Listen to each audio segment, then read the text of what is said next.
Welcome everybody, happy Friday, and welcome to another edition of Hendry at Home.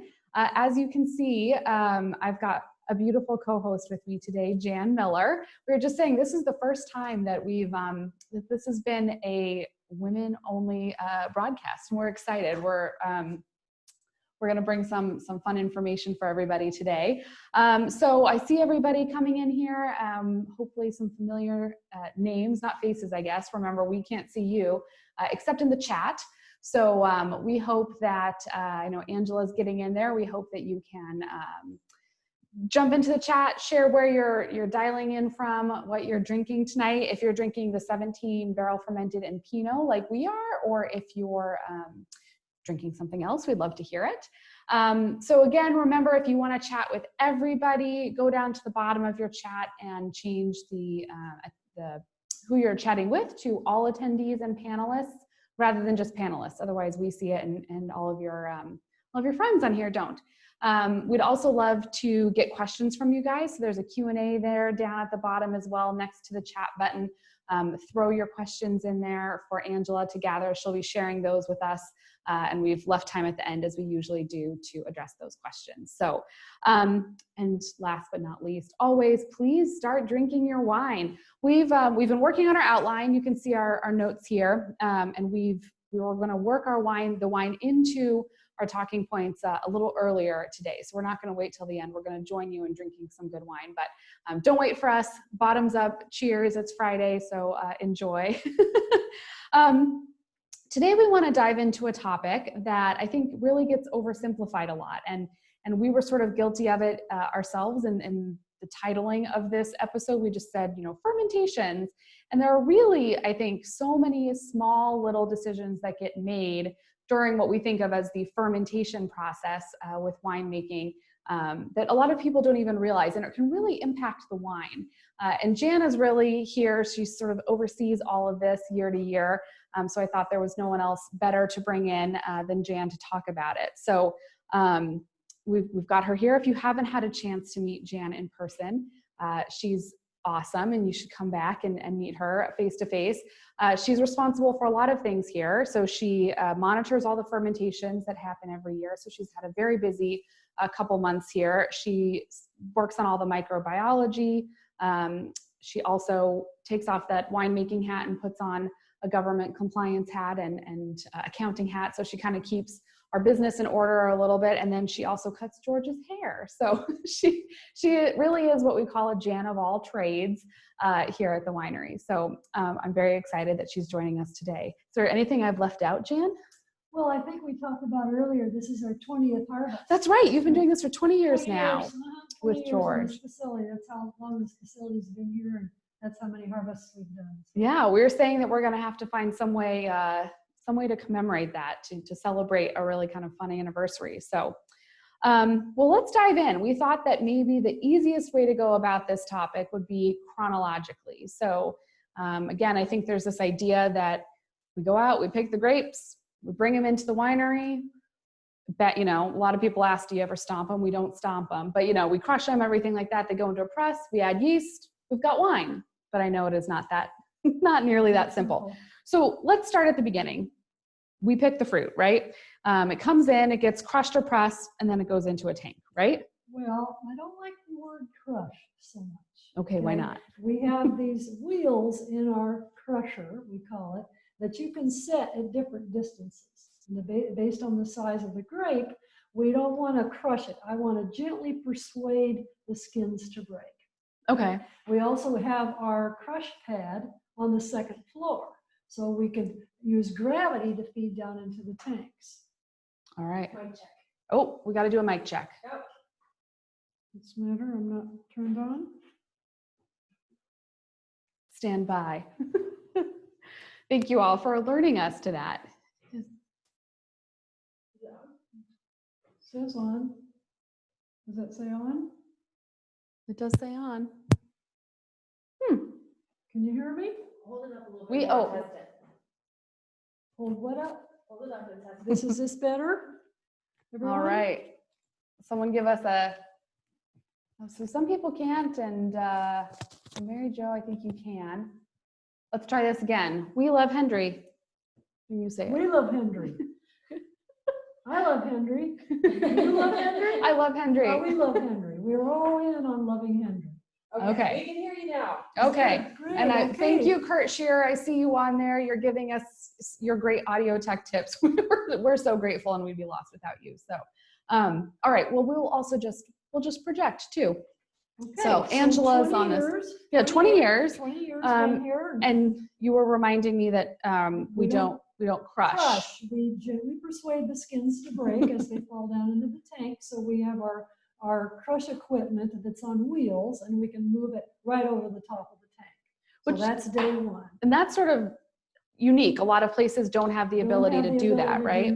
To gravity feed. To use two levels. And by doing that, it means we don't have to then pump with a Grapes hose. through a hose. It's like putting them through a blender. Okay. So we can be very gentle with the fruit as it drops down into the tank. Okay. So we've gently coaxed the skins off the grapes. They're in the tank. So then we add yeast, right? No. No. So there's a cold settling, which is Okay. one of the first things that happens. And I've actually asked a whole lot of people through the years, what is cold settling? Like why we do it. And why do we do that? Why do we do that? Well, I've got a lot of different answers. One of them is that we settle out tartaric, which sometimes if you get a bottle of wine and it has little crystals in it, some people are concerned about that. That's tartaric acid. It's not bothersome. Some years we have more of it ends up in the bottle than others. But in our case, one of the things we want to do is wait a few days because we will have a soak up of the fruit. Okay, so we originally test it, take all the chemistry for it. Okay. So that's right. Last week, if you guys tuned in, we talked to George about some of the indicators of ripeness. So things like sugar and acid being the most well known, but there are other things that George looks for when he's picking those sort of phenolic indicators of ripeness, as we discussed.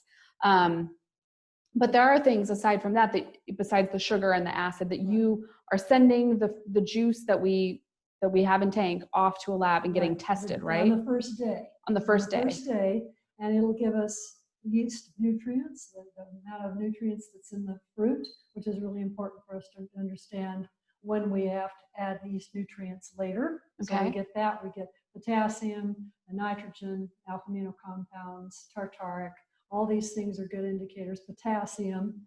And then we wait a few days because the fruit soaks up. And we may start out with 25 bricks, for example, and with the bigger berries, we'll end up maybe being 28 or 29 bricks. So we will see a soak, we call it. So there's some berries in the cluster that might have some raisin. Not all of them are broken down completely. So as each day progresses, we will see a change in that bricks level. In the sugar level, Mm-hmm. Yeah. And I think George talked a little bit about that, sort of alluded to that last week when we talked about the Saignée process, that, as, we might have an idea out in the vineyard when we go to pick that we're picking at, say, 24 degrees bricks, but then after a couple of days, we get a more accurate read on the sugar, and it's after this process has occurred, right? So the juice is sort of soaked up. Maybe it's at 27, 28 degrees right. bricks. So we have to take our bricks level, and we have to consider what our final alcohol wants to be. Okay. So if our bricks level is very high, 60% of that ends up being alcohol. Okay. So sugar breaks down into ethanol and carbon dioxide. So we don't want too high bricks because we don't want too high alcohol. So after day 3 or 4, we feel like we have a good hold on how much sugar we have in it, and we will add water. If we need to, right? If we need to, not always, but we will add water to target our bricks to end up targeting our alcohol. Okay. So yeah, if we had bricks that were coming in at, let's pick an even round 30 degrees bricks, we would have like a over 15% alcohol wine, which would be not for us. We have a 18% alcohol wine. So yeah, we don't want that. Okay. So we wait and see. In the meantime, you've sent a sample off to the lab. They're telling you the nutrient levels, all these other things.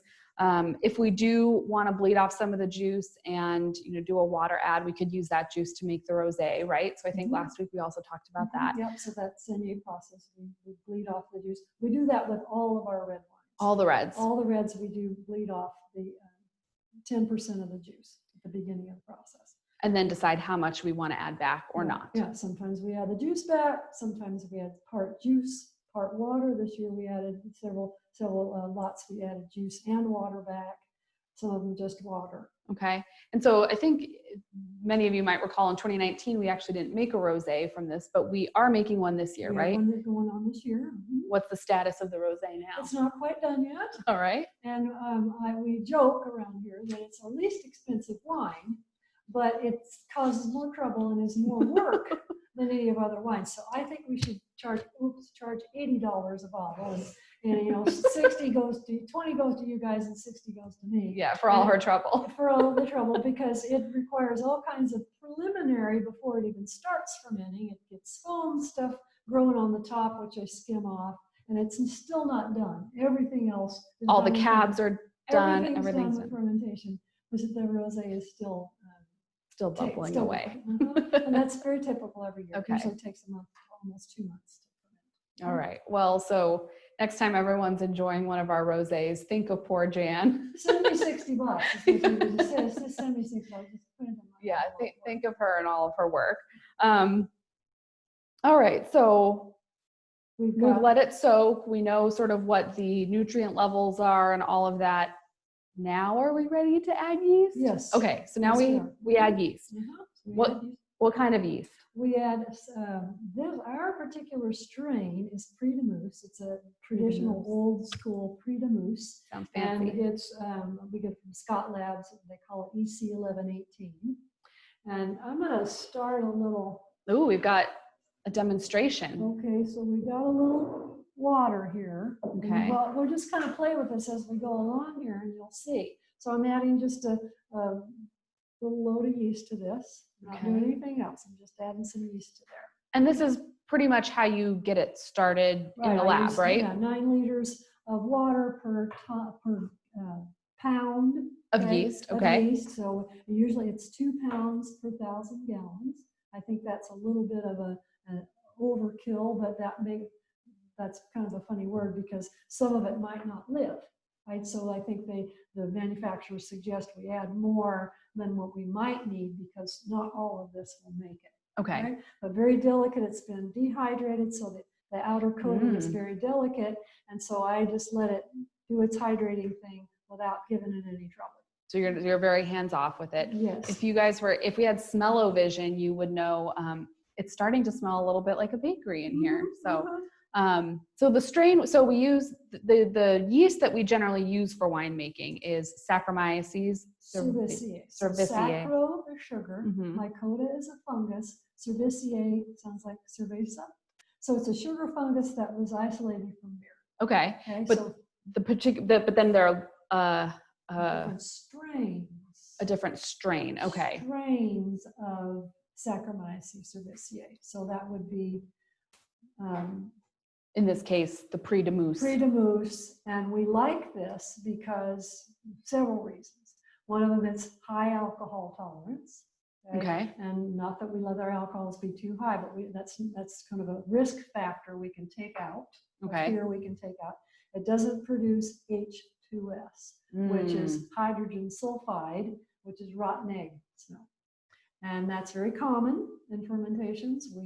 So this is a low H2S forming, high tolerance, and it's an aggressive fermenter. We want the wine to go dry. And some yeast manufacturers, excuse me if you are a yeast manufacturer, I don't want to offend anybody, but some of them try to tell us that it'll give us certain aromatics, and it'll make a special, make the wine dance and do all these things. And I just want it to ferment to dry. Okay. So real important that it's a good aggressive fermenter. Okay. So that's some of the logic behind this particular strain. Do we use that strain for all of the wines? I used to mix up the yeast strains and the different whites, but it works well with all of them. The only thing I don't use it for is guess, the rosé. Say it with us now. The rosé. I use a special yeast for the rosé because it's special. Okay. So and that one's not as aggressive a fermenter because rosé is so delicate that if there's any flaws, there's no place to hide them. Yeah. So, but this isn't a rosé seminar, but we seem to be going on. Well, I like the rosé, so as much trouble as it gives Jan, I'm always glad when we do it. It's worth it, yeah. So we rehydrate the yeast as you're doing here. And I think as we go, we've got a couple of other samples. So we'll just see, let's see, maybe if we pull this back a little bit, people can sort of see You it. can see it's starting to fall down in the solution. You see the water getting a little bit cloudy. So I'm just going to let it sit just a little longer before I'm going to use my fancy stirring tool here and take some of that yeast. So we'll let it sit just a minute, and I'll show you. I'll add some, I've got some juice over here. I'll add in a minute, and we'll see what happens. All right, well, before we get back to that, let's taste the barrel fermented Chardonnay. Okay. I think this is a good place to talk about it because it's the only white wine we ferment in barrel. So the logic behind picking these two wines today, the barrel fermented Chardonnay and the Pinot Noir, are that they are both kind of the special children in terms of our fermentation approach. They each have things that are a little different that you don't see in some of our other wines. So in the case of this barrel fermented Chardonnay, it's actually fermented in the barrels. And one of the reasons for that, and maybe Jan, you can talk about sort of all of the reasons, but one of them, as I understand it, is that when the yeast cells finish fermentation, they sort of fall to the bottom, they're dead essentially. We call them the lees. L-E-E-S. L-E-E-S. It adds a little bit of body to the wine. It can add some aromatics, and we want that Chardonnay to be exposed to that. So we do it in barrel where we can mix up those leaves and everything like that. Is that right? Yep. It's also, the barrel's a nice insulator. We leave about 10 gallons off the top because it wants to bubble all over the place. And that way it's its own little microcosm. It has those leaves on the bottom, and we can control the fermentation a little bit better. Okay. But so do you put all the juice into the barrel and then add yeast? No. So what we've had an issue because early on, I tried that one year, or early on. We probably tried everything, right? Yes, at some point. And that's how you learn, right? Things fail. And I tried to add yeast to each individual barrel. And by the time I tried to get the yeast in, the yeast was already cooking, and so it was a problem. So after that year, I insist that we add it in the tank, we circulate the tank, and I want it in the barrel the same day. I don't want a day for it to start kicking off. This year, logistics, I said, okay, I'll add it at 6 o'clock at night, and then they can put it in the barrels first thing in the morning. 6 o'clock in the morning. Right, so I wasn't uncomfortable with that. And that way we have a uniform yeast through all the barrels, and they're all kind of the same fill. And then that starts the process. And we took them outside actually quite a bit and let the barrels get real warm. And heat helps with this process, right? It kind of gets the yeast. Likes heat. They like heat, yeah. And they produce a little heat, right? They're exothermic. Okay. They're heat producing. Okay.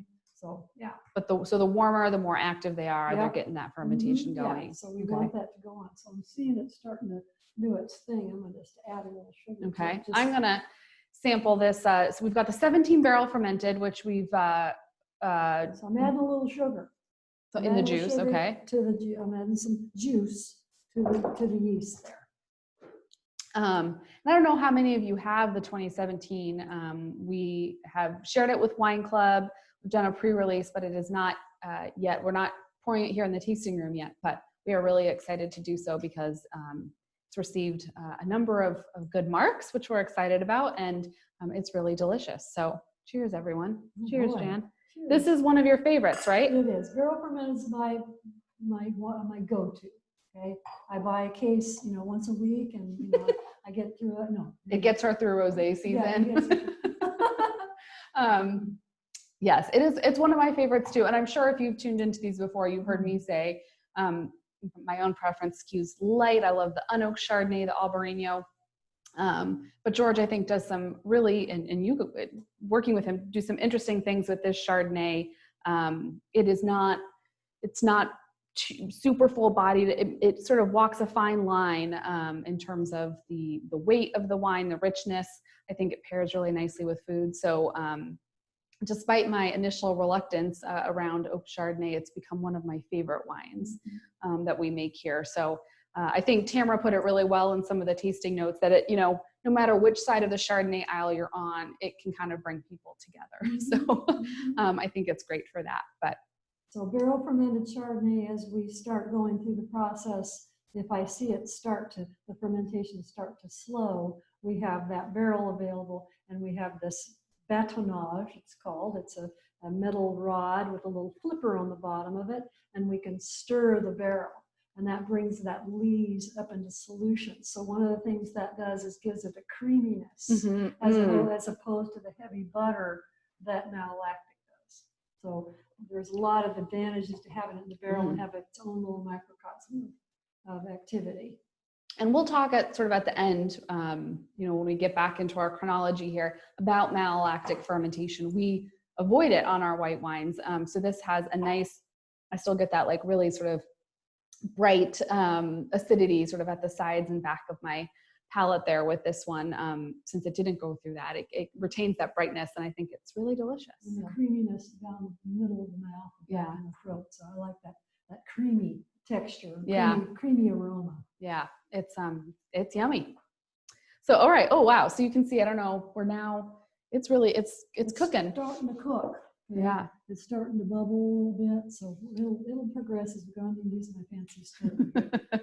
Yes, we typically don't actually say bâtonnage, though that is the proper term for that barrel stirring. We just call it barrel stirring. But having done it at least once or twice for you, Jan, I can tell you it is a great arms workout. There's some real resistancy in that barrel, so really, it works. It works your arms. See, good. Yeah. So we've added yeast here, and we add yeast really to almost all of our wines, with the exception actually of the Pinot. So I think some people would call that a native yeast fermentation or a natural fermentation. And natural winemaking is, I think, a much bigger topic than we can really dive into here, and it includes a whole bunch of facets other than just the yeast. But native yeast is often part of that. What exactly are native yeasts, and what are the benefits to doing a fermentation like that? Like, why do we choose to do it with this Pinot?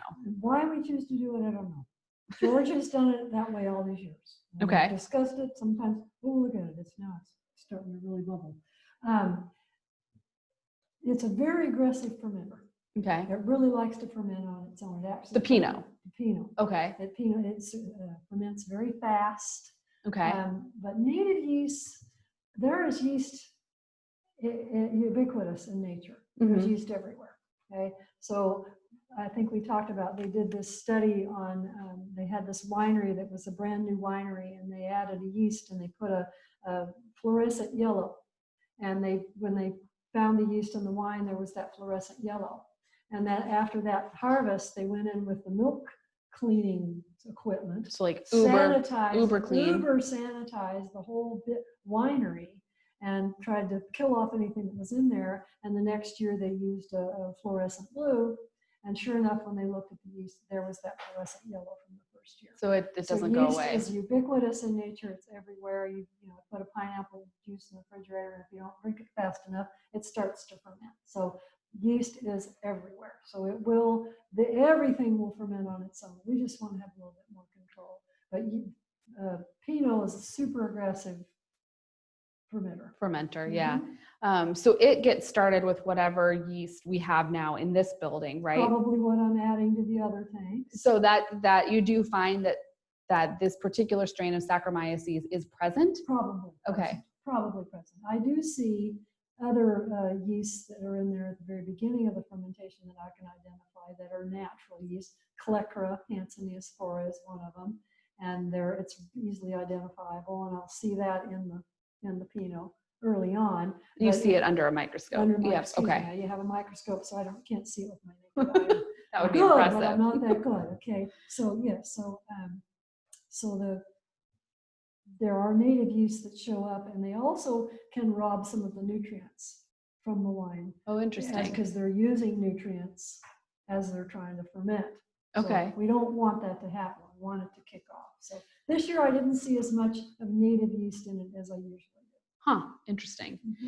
So this makes me think we've skipped over the idea of nutrients. We've talked a little bit about it. We said that we look at the level of nutrients, you know, at the beginning when we test a sample of the grape juice. Nutrients, what function do they play in all this? So we add the yeast need those nutrients in order to do this, right? They need food. Okay, they need food. And so this panel that I get early on has all these yeast nutrient levels. And Chardonnay tends to be a high nutrient dense wine. I don't usually have to add a lot of yeast nutrients to it. Pinot, on the other hand, all the other wines are not like that. So depending on what we come in with yeast nutrients that vary from year to year, then I have a formula that I calculate. And so one of them is vitamins and minerals, basically, and food for the yeast. The other one is a nitrogen source, diammonium phosphate. So different levels go into each wine. I also have to be real careful to get them the timed just right, because if we get past 12 bricks, I can no longer add any more nutrients to it. Meaning if the fermentation is so far advanced that the sugar levels, because as it ferments, the sugar levels are falling, if it gets low enough, as it heads towards completion, then you can't add the nutrients anymore. Because there'll be something left for any sort of microbials to eat. Okay, and we don't want that. So look, we got some bubbling yeast here. Okay? And it does smell really good. So imagine Angela doesn't quite like the way it smells. She doesn't like it as much, but she's gotten used to it.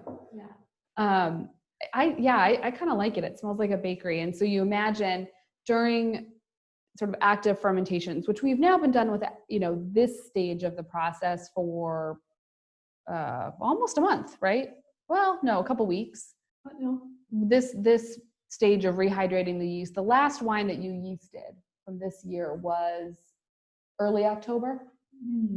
Yeah. So it's been a couple weeks, but imagine, if you will, we've got a bunch of 5-gallon buckets going with even more yeast than this, sort of rehydrating, and it really smells like you're in a bakery the whole time. Yeah, there'll be 5 or 6 buckets with 10 pounds, and this is about 4 ounces. Yes. Okay. So we add a lot of so we add these nutrients to help the yeast do this work. And the idea, I guess one way to think about it would be, you know, as humans, we eat food that have calories, which help us function, but we also need vitamins and minerals in order, not just those straight up calories, in order to function, right? And so H2S, we talked about, touched on the H2S. If it doesn't have proper nutrients, that's going to break down its own proteins and throw off those. You get more H2S that way. Throw off those off odors. So another purpose of the yeast nutrients is to not stress the wine. I see. Interesting. Okay. So it's not throwing off. Doesn't have to find its own protein somewhere. Okay. And you said that because the Pinot here, which we can sample, also the 2017, a native yeast starts this fermentation. The native yeast sometimes rob the nutrients that are are sort of already in the fruit, already in the juice. So you have to add more. Okay. I try not to let it go too long. Yeah. But we certainly heating up the tank. We have talked about temperature, but we start out with all the red wine tanks super cold for the cold settle, and then we allow them to warm up. Okay. And we have a cap, we have a cooler that will come on at 85 degrees. So. Okay. Well, so let's talk about that then, because we've mentioned that the yeast like heat, that they are also exothermic, so they're generating heat. So heat is one byproduct of the fermentation. Alcohol is probably the most famous and arguably the most important byproduct. It's what we love. There's also some carbon dioxide, right? You can see all this bubbling here. So, a lot of carbon dioxide produced. So we love the alcohol, but we don't really love the heat and the carbon dioxide. Is that right? Well, we like heat. Okay, to a point. Heat extracts polyphenols, flavors, extracts tannins from the seeds. Okay, so we want heat for extraction. Okay. And we want heat also to further and make it a happy fermentation. Okay. Carbon dioxide is a blanket that keeps air from getting into the tank. So we want that blanket of carbon dioxide. Carbon dioxide also lifts yeast into solution in the tank. Okay, it's like a buoy. Okay, and you talked about the cap. There's a cap that's formed on the top of the tank. right? That's because that carbon dioxide is pushing all those skins and seeds to the top. But that carbon dioxide is also a blanketing protection from air. Okay. So I guess that's why, why I had sort of thought that carbon dioxide could be slightly, or was something that we had to manage, maybe not a bad thing, but because it does cause the seeds and the skins to separate and get pushed to the top and create that cap. Therefore, we're not able to extract all of those wonderful polyphenols and everything from the skins that George is such a fan of that we talked about last week. So, but you make a good point that in raising up all of that, it's also raising the yeast. Can't swim. They don't have legs. Okay, so they will fall to the bottom. And then they're ineffective. So, late on in the fermentation process, just like when the popcorn, at the end of the popcorn, only a few kernels are popping. That's the same thing with carbon dioxide being extracted from the sugar, breaking down into that carbon dioxide. So because there's not a lot of carbon dioxide to lift the yeast up into solution, that's when I start stirring the tanks. Same thing with the Chardonnay. So I have to make sure that they keep mixing the tank. Okay. To get that yeast up into solution and to take that cap down into the wine. And reintegrate it. Mm-hmm. And some places, some of you may have heard, some wineries talk about punch downs, where they'll take almost like a giant potato masher and sort of punch down that cap, or a pump over where they've put a hose at the bottom of the tank and they're pumping the juice over the top. It has a sprayer device that aerates and sprays the top of the. But we do something sort of in between, right? We didn't find that to be as effective. We found that the cap really didn't get submerged. All the way down. And my husband and I work together in the winery, and we have each other's back during harvest, and we kind of can help each other out. And he went to a wine seminar over in Sacramento, and they were selling all kinds of products, and he found something, we call it the kaboom, because that's the noise it makes. Kaboom, kaboom. But it's actually a pulse air, so it forces a bubble of air, and we have a long tube and this little device, and it's a little bubble of air, and then a bubble of air, and then it comes over the top, and then we'll have a soup, basically. It really, really mixes it well. Mm-hmm. And the H2S issue we've been talking about, early on when we did our punch downs and our pump overs, we had a lot of H2S. Since we've started using the kaboom, I haven't used any H2S materials in a long time. I don't have to add any copper sulfate anymore to the wine. And if we do have a little H2S, once we start the kaboom, it blows off. So it's been a very effective way to mix and really get all the top cap into solution. Huh. All right. So CO2 isn't as bad as we thought, and the heat isn't either. It creates it active, but we don't want it to be too hot, right? So we do. You mentioned that the tanks do get chilled, or at 85 degrees, a cooler will come on. Okay, it kicks on automatically. But I haven't seen. It doesn't happen very often. I haven't seen that type of heat. Okay. So look at our yeast. It's really going to town. It's really going. So I've added some juice to it a couple of times, and so and it's warm. Okay, it's part of. It's creating heat. Pretty soon it's going to bubble over the top. We're going to have a mess. Hopefully that'll happen at like 6:01 as soon as we sign off here. All right, so everything we've now added the yeast. We've added some nutrients, so they're happy. They're doing their thing. It looks like this. Then you have to, but it takes some time, right, for the wines to get dry. You're checking on them daily, right? You're monitoring them. What are you looking for? Well, so here, I don't know if you guys can see this, but I'm just going to kind of hold it up and see. So here's my little chart, okay? And every day, here's all the chemistry across the top, and every day I check the bricks, and I check the temperature. And I'm also looking at the activity in the wine. How active is it? How bubbling is it? And early on, I'll look in the microscope and see, okay, we've got a good, nice population of yeast.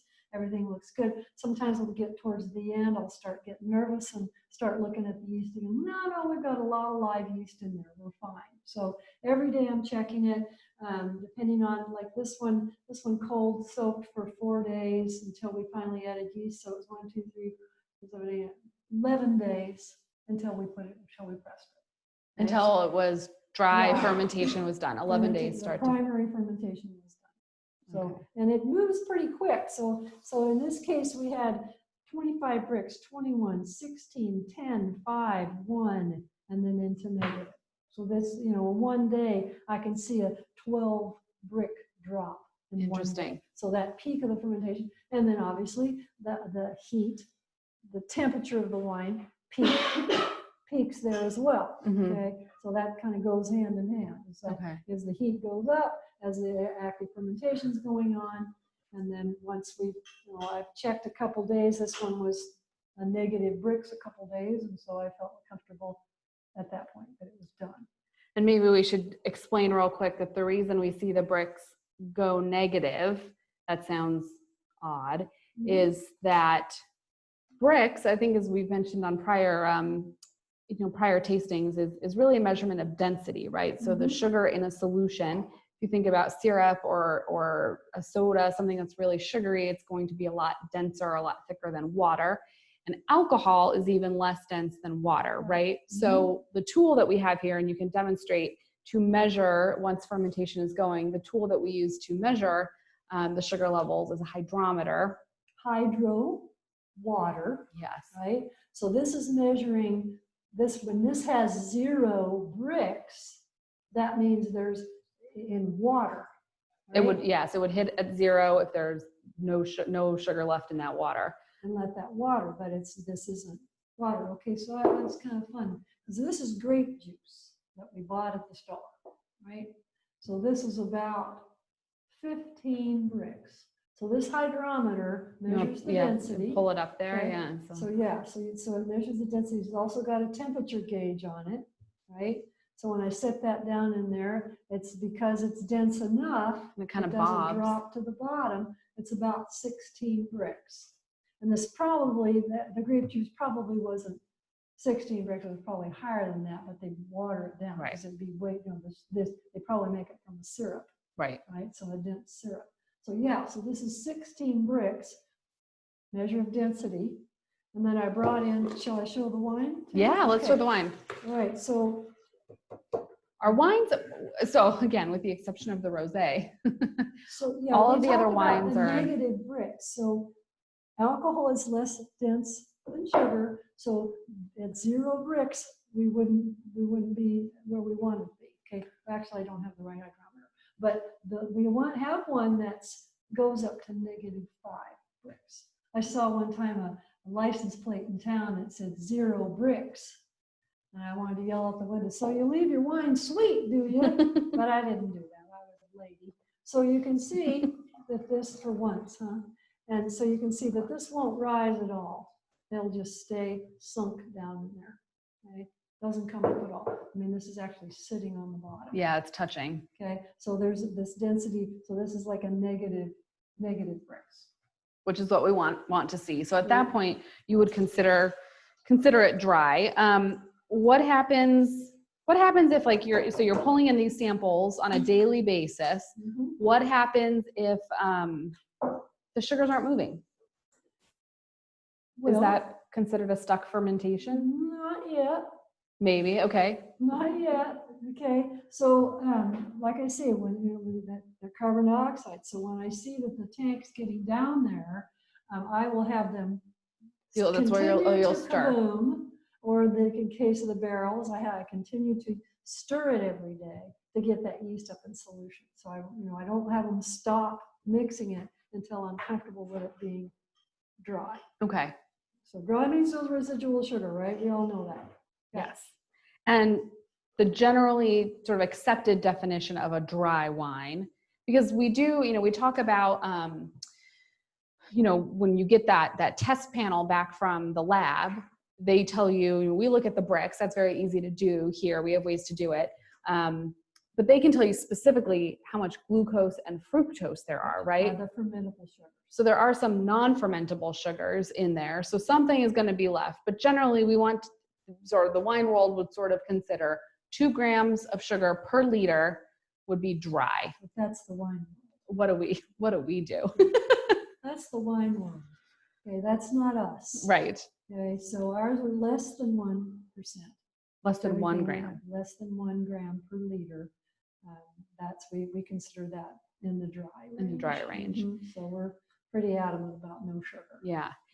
And one of the most interesting classes I ever took was a sensory evaluation class where we talked about the perception of sugar. And there's been various studies done about, when humans can perceive sugar. And, there are things like bitter that we're actually very good at perceiving because, way back when, bitter could be a poison. Right? It was sort of a signal to us that might not be a safe food source, but sugar we love, and we aren't as good at perceiving it. So there's a range, really, experienced tasters, it might be around sort of the 2, 3, 4 grams per liter category. Some folks, it might not be until 10 grams per liter where you might actually sort of detect something and say, I think this wine is a little sweet. Well, depending on your diet. Right. Too.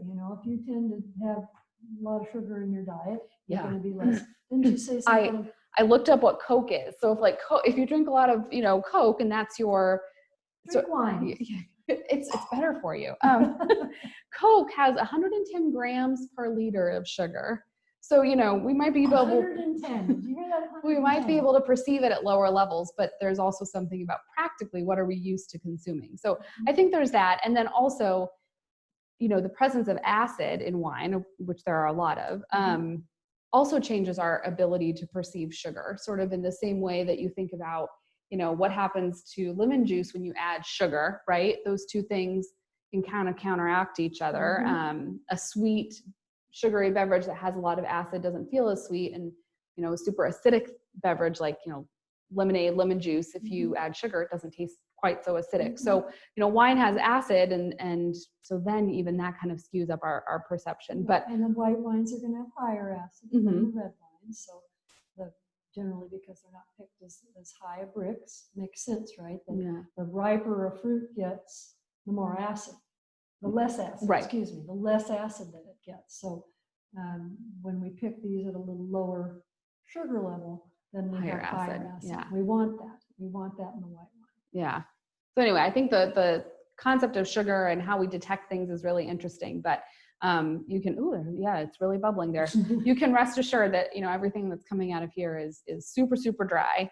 All right. So once we get it to the point that we want, it goes into the negative degrees bricks category. Some wines will at that point go into barrel, a lot of the reds, but not everyone, right? Some of them will go through, and you'll see on the back of some wine labels, it'll say an extended maceration. What is an extended maceration and why do we do it? Well, we don't extended macerate the Zinfandels or the Pinot because we want that delicate. But the Cabernet family is a more tannic wine that needs a lot more extraction. It can be very closed and super green, really hard to drink. And we just had a panel on Tuesday with some of our consultants, and we tasted through all of our 20 cab lots, and they said, this one needs to wait, this one needs to wait, this one needs to wait, this one's ready. So there's a tightness and a closed, and we want to soften those tannins a little bit, but we also want the extraction because we want as much extraction from the fruit, color, flavor, astringency, polyphenols as we can get. So and all of that's in the skin. So the extended maceration is just leaving the juice on the skin seeds. And on the seeds. Seeds are a lot of tannins in the seeds, so you get a lot of extraction, and that heat is important too. And the alcohol will help extract from the seeds. As well. Okay, so it all is kind of working together. So mostly the cab family goes through that. Yeah, none of them. There'll be maybe 6 weeks in the tank. Some of them could be 6 weeks in the tank. And as I don't know if we've talked about malolactic, but right at the end of primary, meaning when the wine is dry, the alcoholic fermentation, the primary fermentation, I will add the malolactic culture. Okay, so let's talk about that. So we've touched on it briefly with the Chardonnay, the idea of malolactic fermentation. You can put your wine through it or not. So malolactic fermentation, it's the conversion of malic acid into lactic acid, right? Malic acid is a stronger acid, lactic's a weaker acid. We inoculate with the lactic acid bacteria. It goes through malolactic, ML we call it, ML. And one of the byproducts of that malolactic is diacetyl, which is a heavy butter.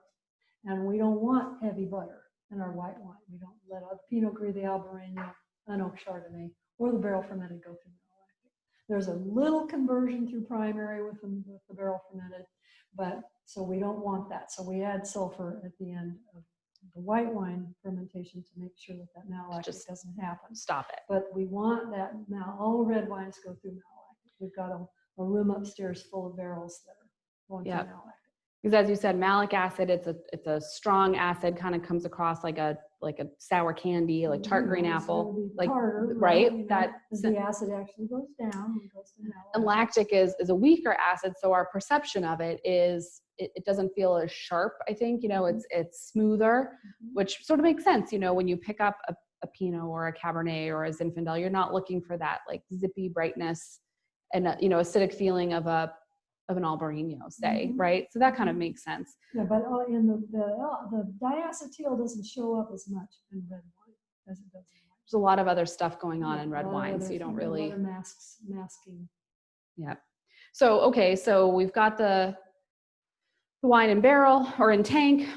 We pressed it before we put it into barrel, right? Yep. We have to go through press. So we've got a tank full of grape skins, seeds, stems, all that stuff, and wine. So we freely flow off what will come out of the tank. And you can also do gravity with that because we've got all our tanks up on legs. We have to pump it out. We just let it drain out. Then we have the skins, stems, seeds, and the rest in there. And we put that in a press and we press it. So the free flow goes in barrels. The pressed wine goes in separate barrels. We don't put our press and our free flow together. It's not the dregs, it's not the bad wine, it's just not the cream. It's just different, right? It's different. So it has a different purpose in our winery. So we keep our free flow and our press separate. Okay. So at that point then, we put the reds into the barrel, they go through malolactic fermentation. Go through malolactic, takes anywhere from a month to 3 months to go through malolactic. Okay. So overall, like this is now, I think, where we would like draw the line, right? To say this is sort of the end of this fermentation process. We put it to bed. Put it to bed. We take it downstairs, put it in the barrel room, and we put it to bed. We put it to bed. We're done, but that means that I can kind of put that. I put this in a different book. You can sleep a little bit better. So how long from harvest to when a lot of wines are put to bed? Roughly, what is that? Might be January. January. Okay. So the active fermentation part though takes 2 to 4 weeks, and then so a lot of it. Maceration on some, but yeah. So everything's done primary. Everything's been inoculated except for the rosé. Everything's been inoculated and going through the malolactic, and so things are on the downslope. We're still making decisions about when to press, and so those decisions are still being made. So you always have, you deserve a nice break come January. What, during this time of year, aside from the rosé, what keeps you up at night? Which wines make you worry? What are the areas of risk? What causes you to We've had lose a sleep? pretty smooth year except for the fires. That's a whole nother day, another seminar. But my husband and I work together, and we've done really well this year. So there's a nice flow, and everything's gone well. And we've been doing it for 20 years. I don't have it down, right? But we do have all our procedures in place, and because I look at it every day, I can kind of catch anything that's going on. So it's not as stressful as it used to be. The first year, Jeff and I did this by ourselves, 2 of us, no help, 2 of us. Yeah, we should do that again. Yeah, we really should actually shout out Rafa and Luis, our cellar team. They are fantastic, and you don't have to do this yourself. All by ourselves. Yeah. All right. Well, we've got some questions here. We've got about 10 minutes, so we don't want to lose these. So this Pinot. It's really good. Well, and you're Good job. Oh, excuse me. Oh, did I just pat myself? You did pat yourself on the back. And Pinot isn't, you often gravitate towards the whites. Yes. But my husband a couple times a year takes me out to dinner, whether we need it or not. How nice of him. It's very nice. We always order a Pinot because it's a very nice food-friendly wine. Sure. And if I'm going to study a wine, I'm going to study a Pinot. Okay, Yeah. interesting. Well, so Kurt wants to know, do we have a favorite from recent Pinot Noir vintages? I don't have a favorite. You have a favorite? This You know- 17, this 17 is actually lovely. Yeah, George has brought this up a few times. yeah, It's it is. lovely. And it is. also, I like older wines. I was gonna say, I kind of liked some of the, like the 14 and 15. If I recall, I think this to me is so bright and fruity right now. Fruity. I like it kind of slightly chilled with a charcuterie plate or something like that. But some of those a couple years ago, I felt like they were a little earthier, it's almost meatier. I'd have them with like a mushroom risotto, to Depends quote on George. how you like your Pinot. Right. Do you like it fruity, or do you like it more, European style? A lot of times it has bread in it. It's browner. It's earthier. It's a nice way of saying dirt. Okay, it's got a dirt quality, which is considered a good quality, not a bad quality. Right. So depends on how you like your Pinot. I like it. Yeah, but I liked some of those, like the 14, 15, if I recall. It's been a while since I had one, but yeah, this one is really nice too.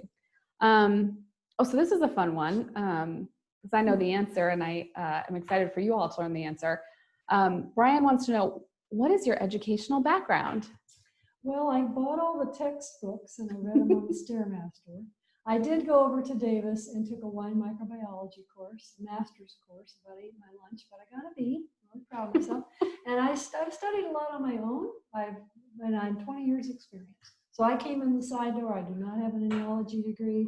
I've always been interested in the body science. I've studied body science all my life. And wine science is not a lot different.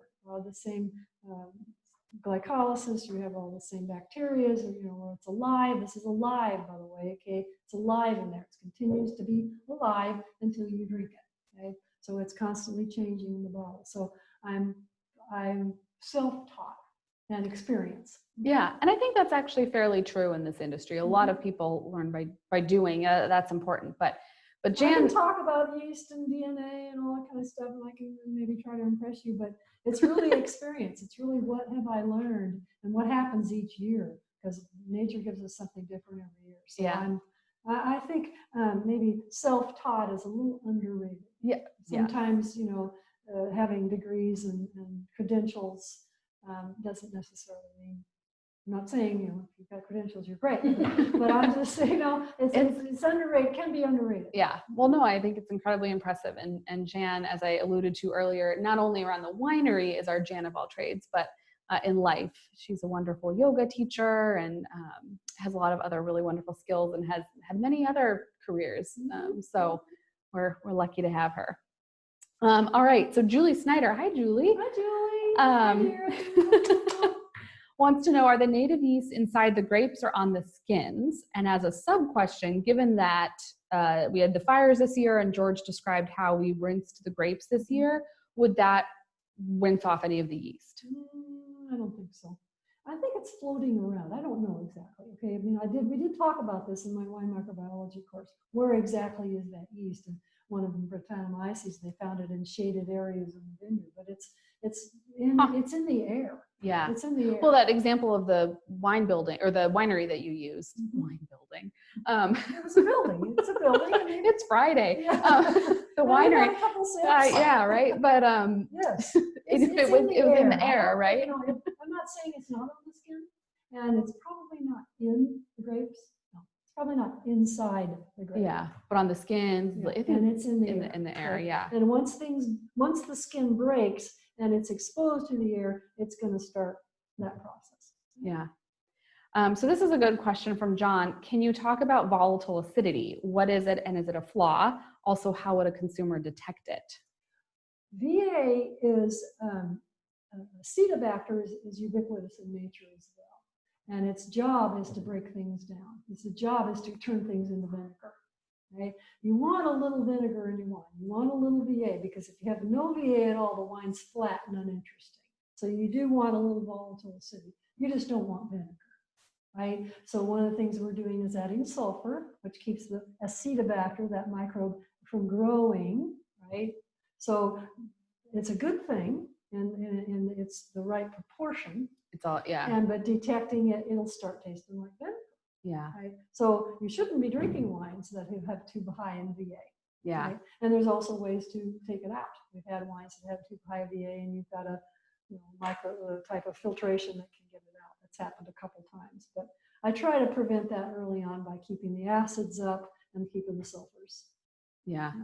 So VA is not a bad thing in the right proportion. In the right proportions. But yeah, when it gets out of proportion, out of whack, then I think people would consider it a flaw. That's one thing I'm monitoring all through the life of the wine. How is our VA doing? It always goes up a little. It's always rising through the process, but you want to just keep it in check. Yeah.